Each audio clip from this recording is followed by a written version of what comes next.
अलग से लेना पड़ेगा।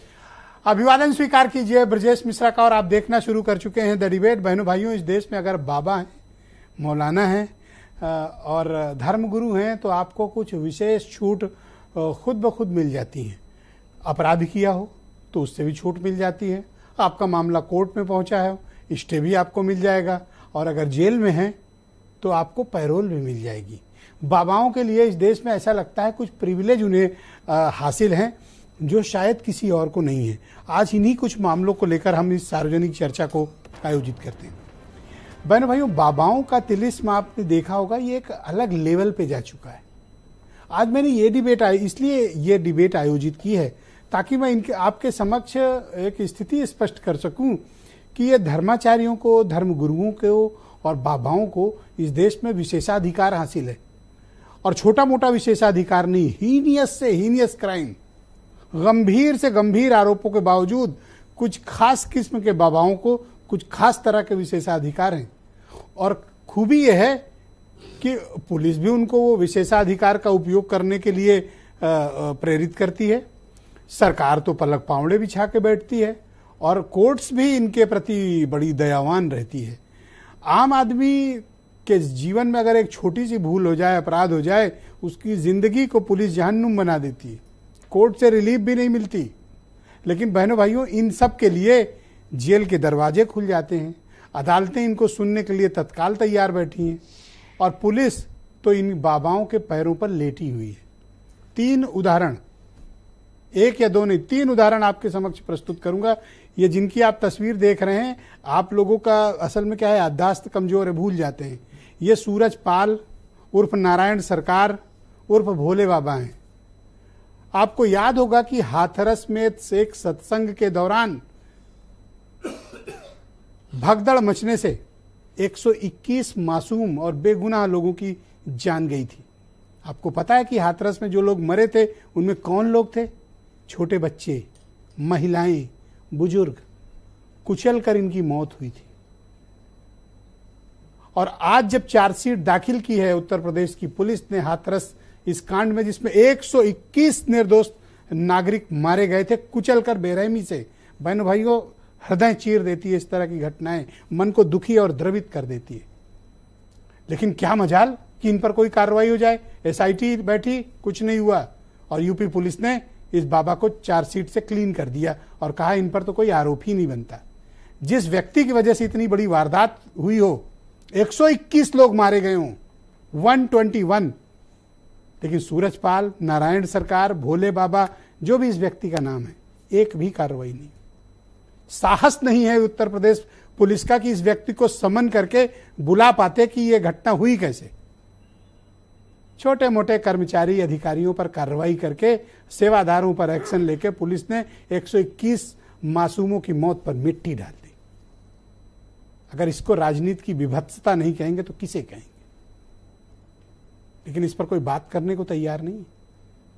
किसी भी जिम्मेदार पुलिस अधिकारी, प्रशासनिक अधिकारी, किसी पर एक्शन नहीं हुआ। 121 लोग मारे गए। उदाहरण नंबर 1। उदाहरण नंबर 2, बाबा राम रहीम बलात्कार हत्या के मामले में कोर्ट ने जिसे सजा दी हो, सजा याफ्ता, और किस तरह पैरोल का खेल हो रहा है आपकी आंख के सामने, आप सब देखते हैं।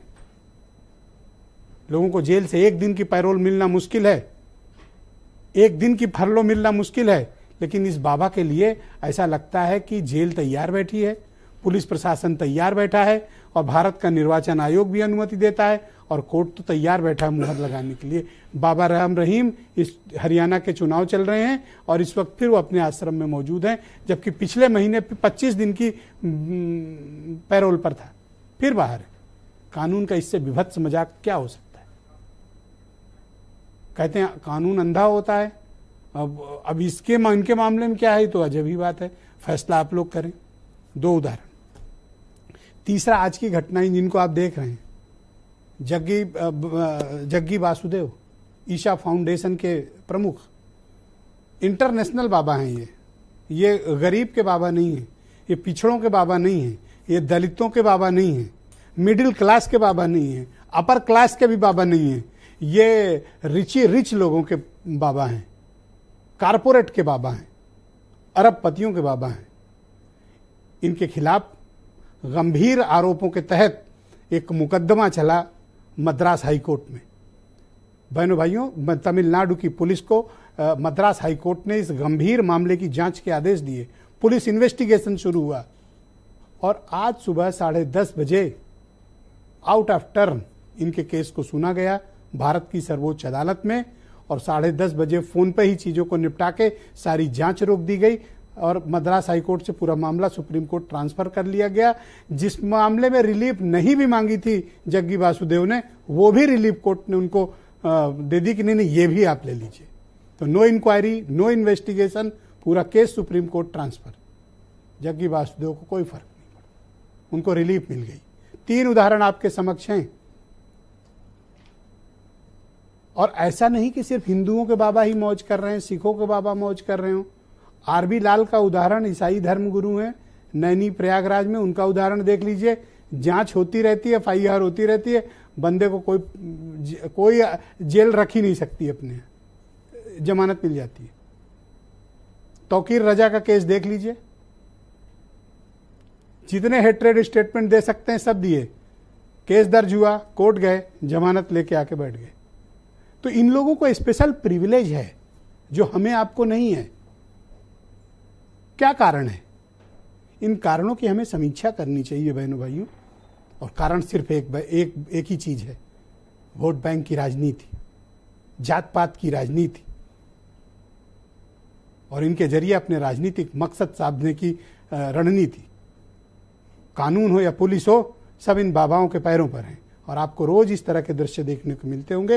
ये चीज विचलित करती है, आपको इस पर चिंतन करना चाहिए। इसी चिंतन के उद्देश्य से ये डिबेट आयोजित की गई। तो कुछ स्टेटमेंट, फिर ये डिबेट।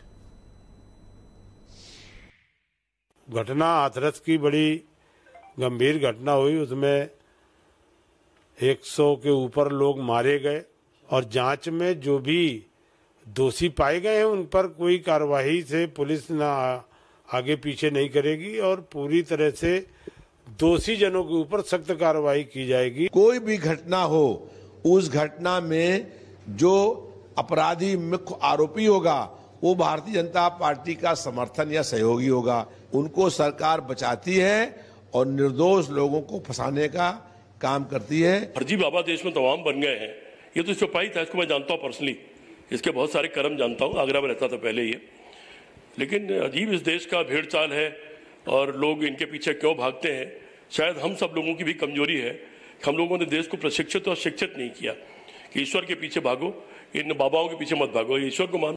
बहन मायावती जी, जो कि स्वयं उत्तर प्रदेश की 4 बार माननीय मुख्यमंत्री रही, लगातार नारायण साकार हरि जी को व्यक्तिगत रूप से बदनाम करने के लिए उन पर लांछन लगाती हैं, झूठे आरोप लगाती हैं, जबकि माननीय जांच एजेंसियां पूरी अच्छी तरह से कार्य कर रही हैं। बहनों भाइयों, सिर्फ मायावती ही इकलौती लीडर हैं जिन्होंने नारायण साकार को क्लीन चिट दिए जाने के मामले पर गंभीर आरोप सरकार पर लगाए और कहा कि संरक्षण मिल रहा है इस तरह के कृत्य करने वालों को। बाकी किसी ने कुछ नहीं बोला, सन्नाटा हर तरफ, हर कोई में, कोई बोलना नहीं चाहता क्योंकि सबके कमिटेड वोट बैंक है। और अगर इन बाबाओं के खिलाफ किसी ने बोला या सच की बात की तो उसका वोट कम होगा। यही कारण है कि ये पॉलिटिशियंस इस प्रकार के व्यवहार करते हैं आपकी आंख के सामने। कुमार अशोक उत्तर प्रदेश में बीजेपी के लीडर हैं। प्रियंका गुप्ता यूपी में कांग्रेस कमेटी की प्रवक्ता हैं। अनिल दुबे राष्ट्रीय लोकदल से हैं। नावेद चिको बहुत ही जाने माने पत्रकार हैं। और फॉर्मर डीजीपी सुलखान सिंह साहब मेरे साथ खास तौर पर मौजूद हैं। दीपक मिश्रा समाजवादी चिंतक हैं। और नागेंद्र जी महाराज काशी विद्वत परिषद के प्रभारी हैं, हमें बनारस से ज्वाइन कर रहे हैं। और वीरेंद्र सिंह जी हमारे स्टेट हेड, आप सभी का शुक्रिया और धन्यवाद मेरे साथ इस कार्यक्रम का हिस्सा बनने के लिए। अशोक जी, तो फाइनली आप लोगों ने